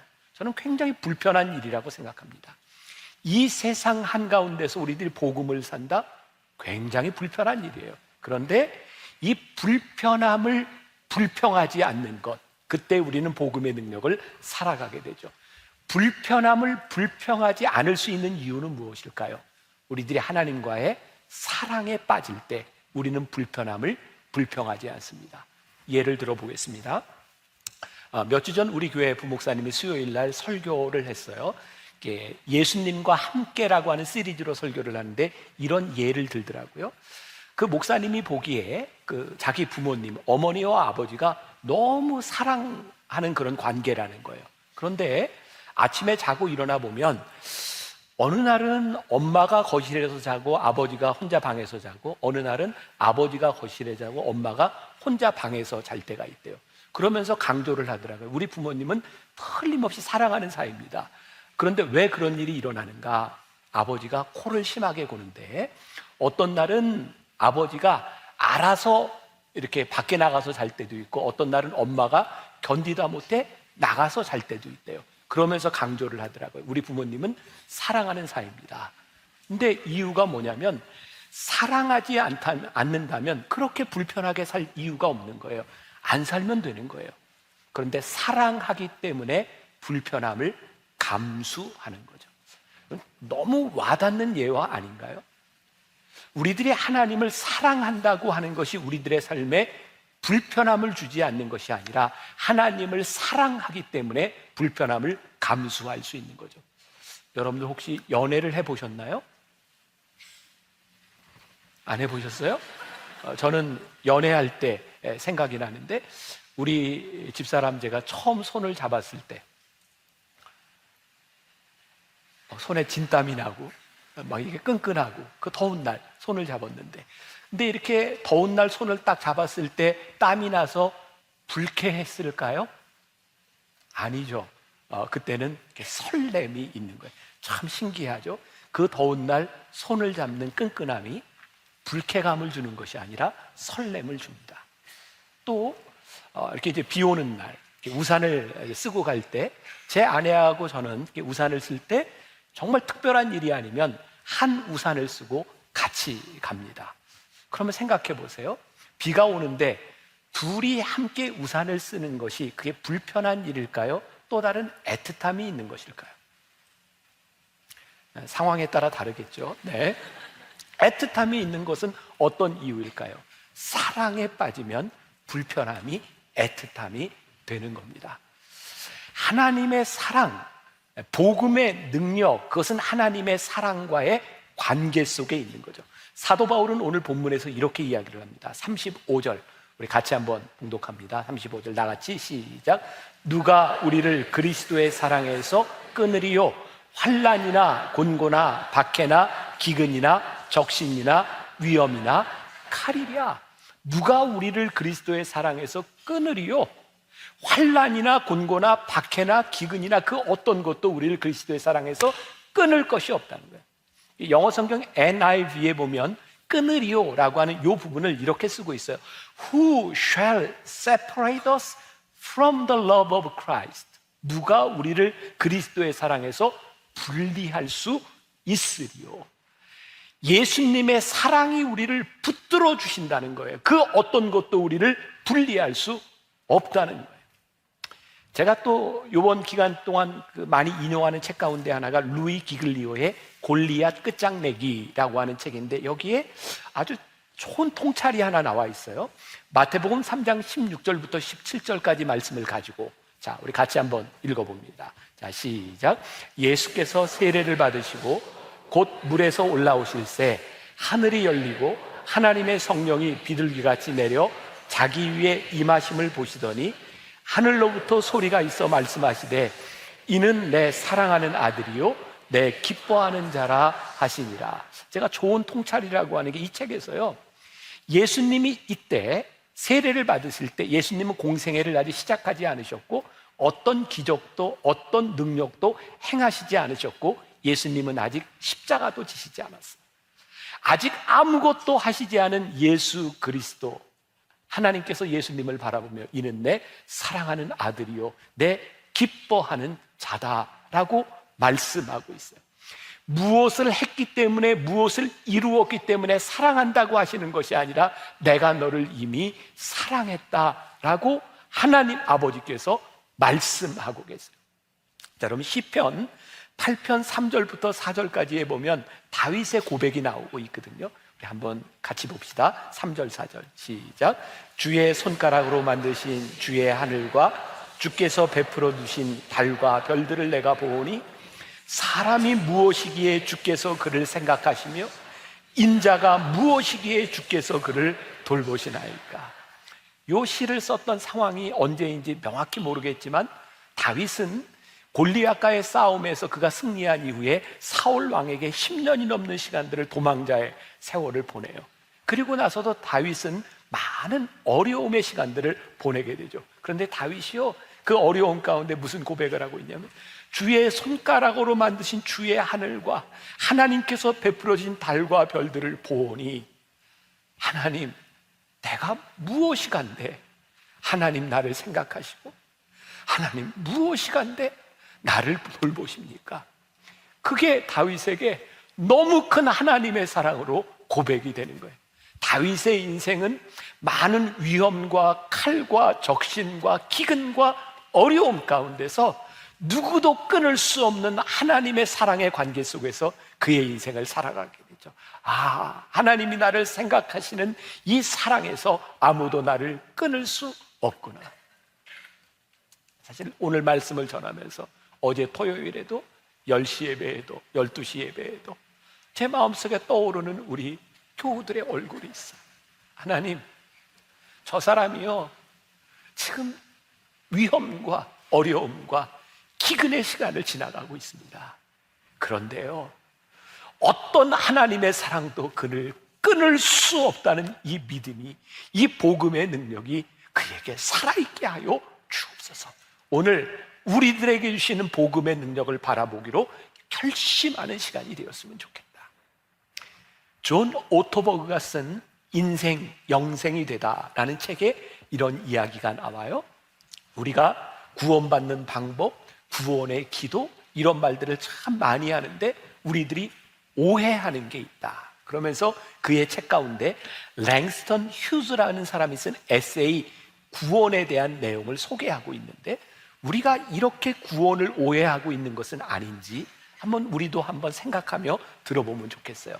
이 휴즈가 어린 시절 이모가 다니는 교회에서 열린 부흥 집회에 참석했을 때의 일입니다. 자, 이모는 구원을 받으면 빛을 보게 되면서 내 안에서 어떤 일이 일어난다고 말했다. 그 순간 예수님이 내 삶으로 들어오신다고 했다. 그때부터 쭉 하나님이 나와 함께 계신다고 한다.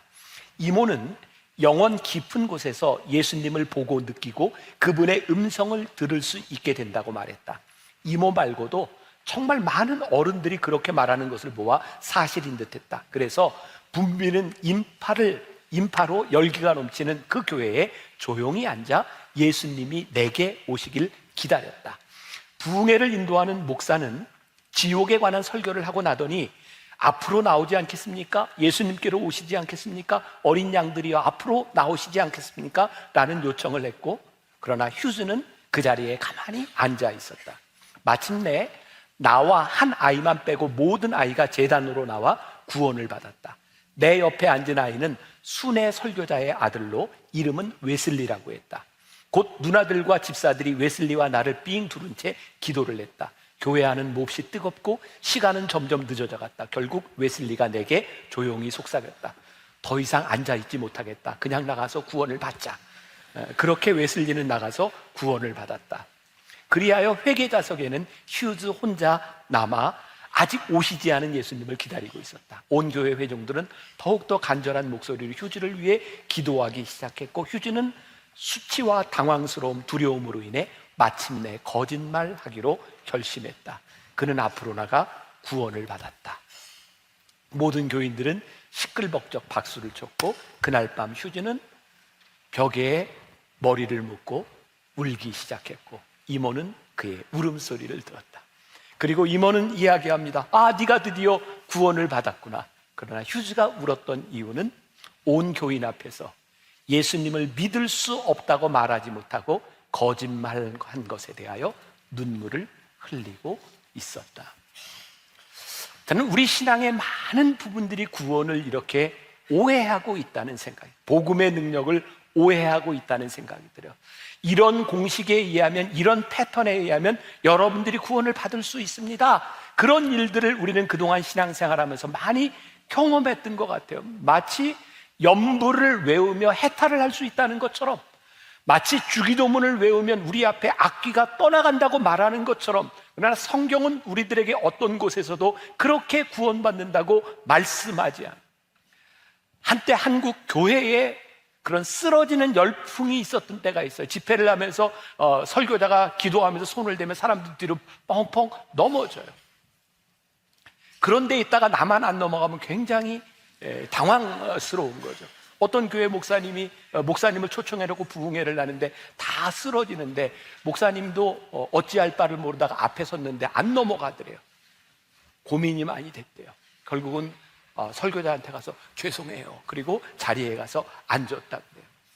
또 한국 교회에 그런 일도 있었어요. 뭐 다 그런 건 아니지만 어떤 집회에 가서 은혜를 받으면 은혜의 징표로 금가루가 생겨요. 그래서 성령 충만한 집회에 갔다가 막 손에 막 금가루가 묻어있고 이가 금으로 변해요. 그리고 제가 알고 있던 어떤 분도 저에게 자랑스럽게 가져와서 이야기를 했는데, 집회에서 그 목사님이 이렇게 머리를 촥 쓰다듬는데 막 보석이 떨어진 거예요. 저에게 보석을 보여주는데 아무리 봐도 애들 장난감이에요. 근데 이걸 보석이라고 가지고 있어요. 이런 집회에 참석해서 금가루가 묻지 않으면 뭔가 잘못된 것처럼, 넘어지지 않으면 뭔가 잘못된 것처럼, 만약에 그런 것이 복음의 능력이라면, 쓰러뜨리는 게 복음의 능력이라면 힘있게 쓰러뜨릴 수 있는 사람이 능력 있는 사람이겠습니까? 우리의 이가 금으로 변하고 금가루가 날리는 것이 복음의 능력이라면 이 땅 위에서 돈 많이 버는 사람이 복음의 능력을 가지고 살아가는 사람이겠습니까? 아니요. 그게 복음의 능력이 아니라는 거예요. 복음의 능력은 하나님과의 관계 가운데서 그리스도의 사랑이 우리를 끊을 수 없다는 믿음의 고백을 하는 사람들 가운데 우리들의 지금 곤고나 박해나 기근이나 적신이나 위험이나 칼이 있을지라도, 자 36절 37절 우리 같이 봅니다. 오늘 36절 37절 기록된 바 우리가 종일 주를 위하여 죽임을 당하게 되며 도살당할 양같이 여김을 받았나이다 함과 같으니라. 그러나 이 모든 일에 우리를 사랑하시는 이로 말미암아 우리가 넉넉히 이기느니라. 복음의 능력이 뭐예요?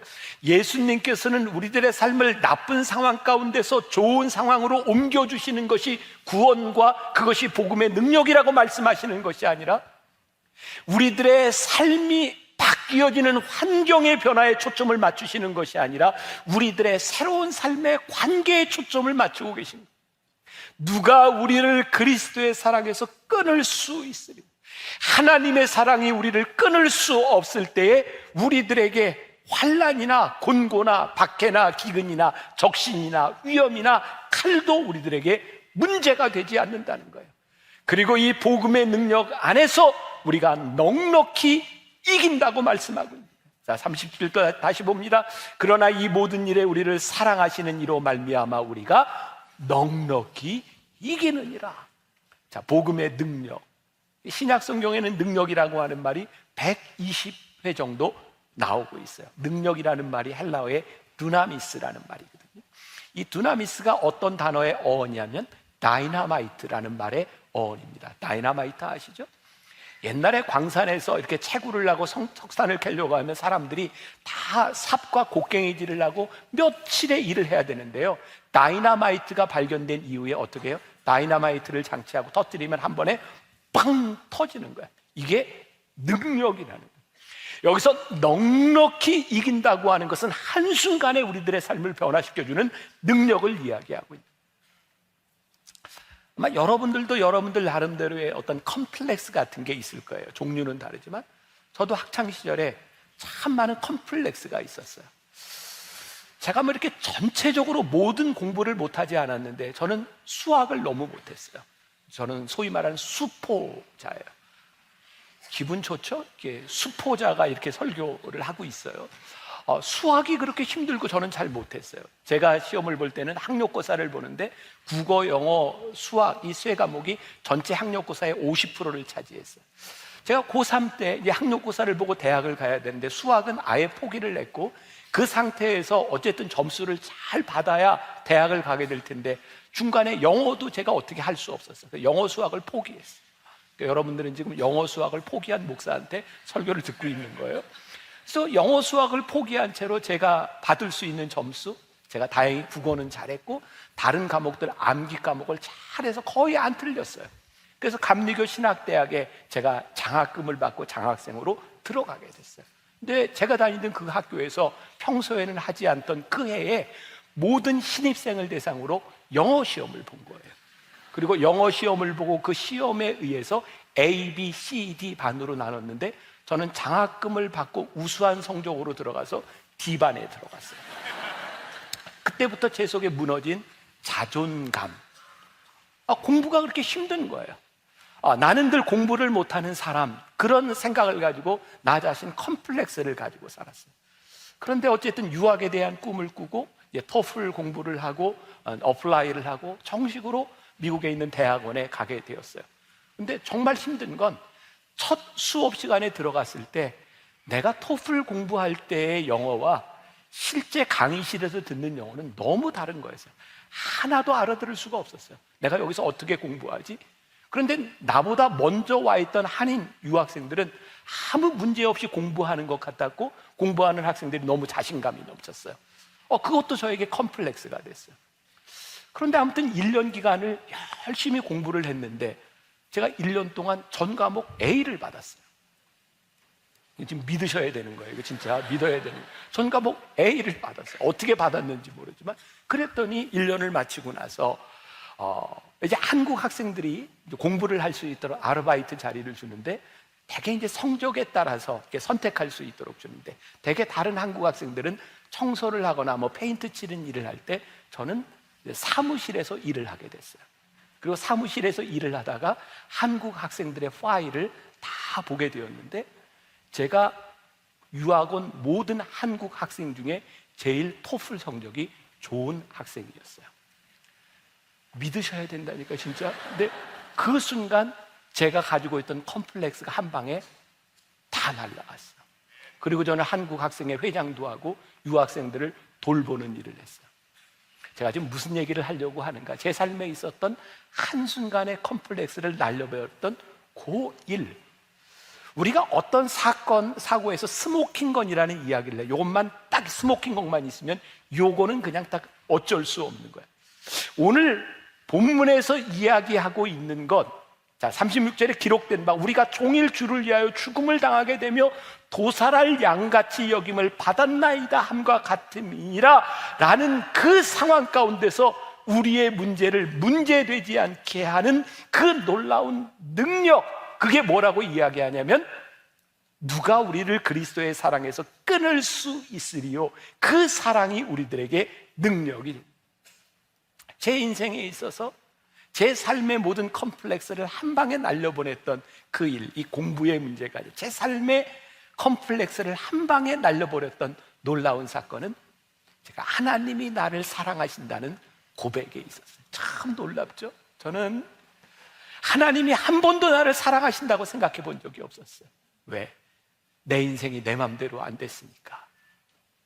그런데 제가 기도굴에서 나오면서 하나님이 나를 사랑하신다는 고백을 하고 나니 내 인생을 여기까지 인도하신 분도 하나님이요, 앞으로 함께 하실 분도 하나님이라고 하는 믿음이 저에게 생겼을 때 제 속에 있었던 과거의 수치심과 과거의 상처들이 한 방에 다이너마이트가 터지는 것처럼 저에게는 물러갔습니다. 사실 우리들의 고통을 받는 것은 우리들이 지금 고통받는 것도 있지만 고통을 받았던 기억 때문에 우리들이 고통을 받는 일도 있어요. 오늘 우리를 얽매이게 있는, 우리를 복음의 능력으로 살지 못하게 하는 그 일들이 우리들에게 무엇인가? 골로새서 2장 14절에 보니까 성경이 이렇게 이야기를 하고 있어요. 우리를 거스르고 불리하게 하는 법조문으로 쓴 증서를 지우시고 제하여 버리사 십자가에 못 박으시고, 우리를 거스르고 불리하게 하는 우리들의 수치심과 우리들 속에 있는 상처와 이 모든 것을 예수님께서 십자가에 못 박으심으로 인하여 한 방에 날려버리셨다. 그것이 복음의 능력. 예수님께서 십자가에 달리실 때 마지막 십자가상에서 이렇게 말씀하셨어요. 다 이루었다. 헬라어의 테텔레스타이라는 말이, 이 말이 무슨 뜻인지 아세요?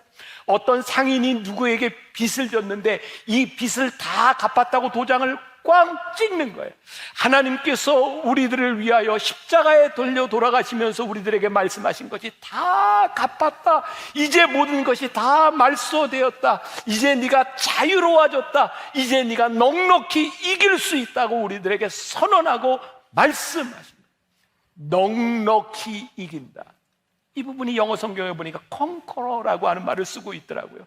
정복해서 넉넉히 이기는 것. 누가 우리를 그리스도의 사랑에서 끊으리요? 환난이나 곤고나 박해나 기근이나 적신이나 칼이랴. 그 어떤 것도 우리를 그리스도의 사랑에서 끊을 수 없다고 말씀합니다.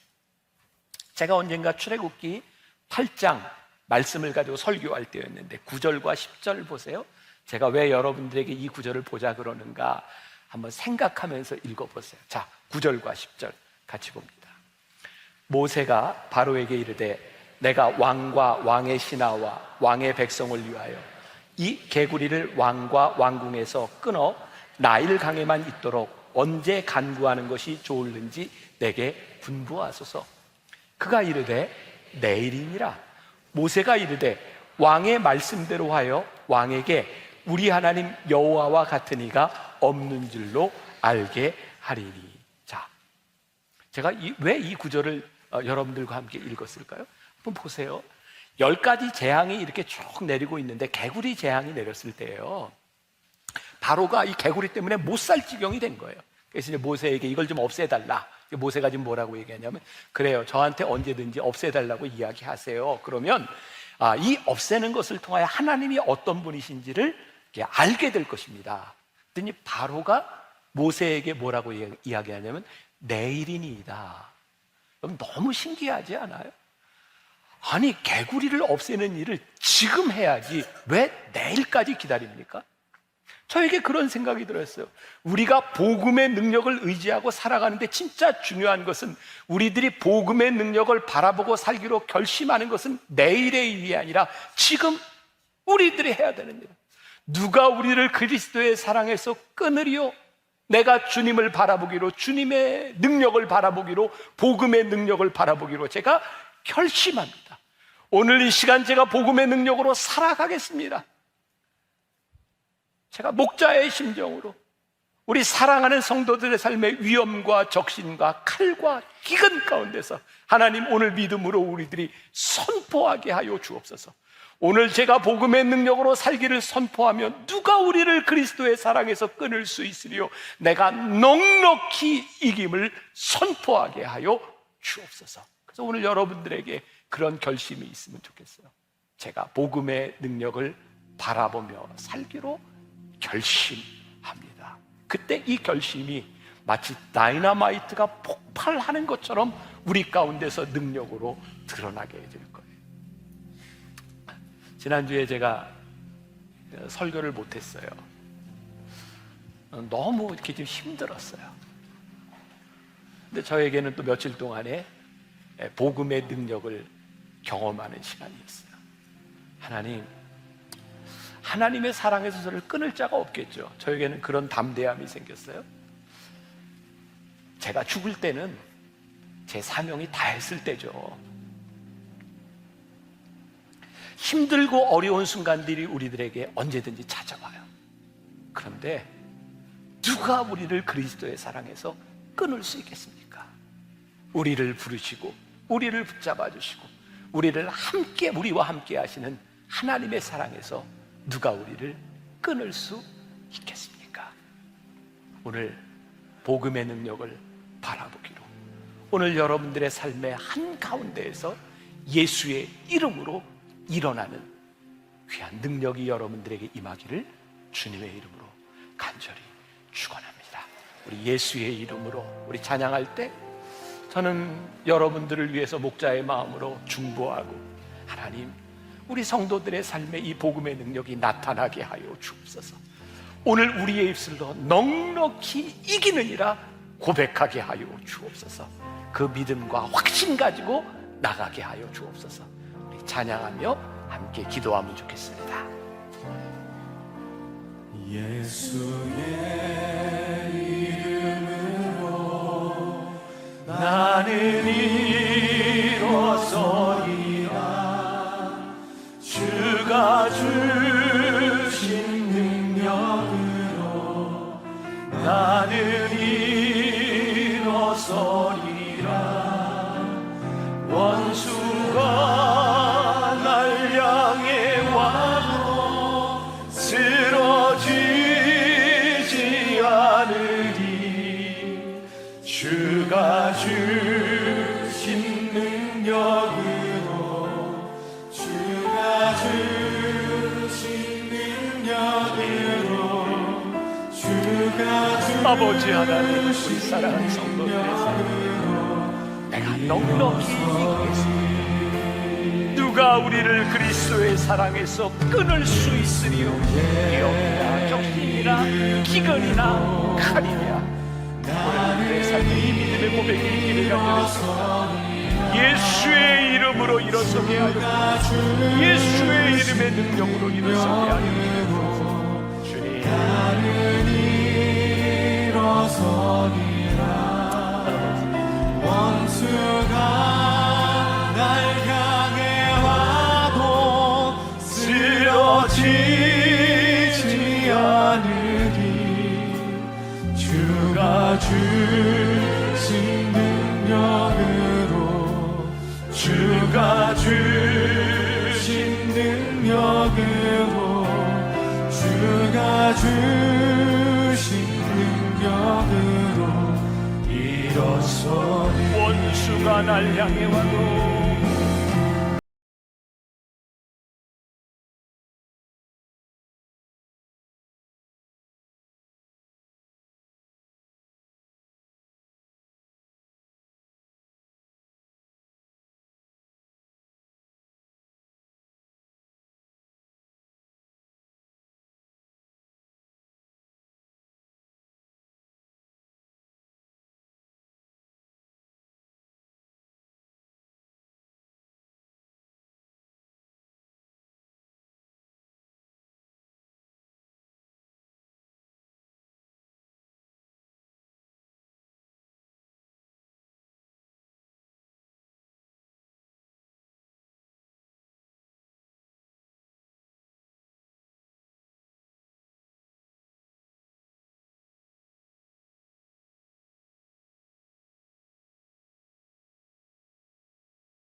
우리 사랑하는 성도들의 삶 가운데 위험과 적신과 칼과 기근이 있습니까? 오늘 하나님께서 우리들에게 이렇게 말씀하십니다. 누가 우리를 그리스도의 사랑에서 끊을 수 있겠느냐? 우리를 사랑하시는 하나님으로 말미암아 우리들이 넉넉히 이김을 선포하게 하여 주옵시고, 오늘 우리들의 마음 가운데 복음의 능력을 바라보겠습니다. 결심하며 고백하며 나가는 귀한 하나님의 사람들이 되게 하여 주옵소서. 지금은 우리 주 예수 그리스도의 은혜와 하나님 아버지의 무한하신 사랑과 성령의 인도하심이 믿음으로 담대히 세상을 향해 나가는 당신의 사랑하는 모든 백성들 위해 지금부터 영원까지 함께 하시기를 간절히 축원하옵나이다. 아멘.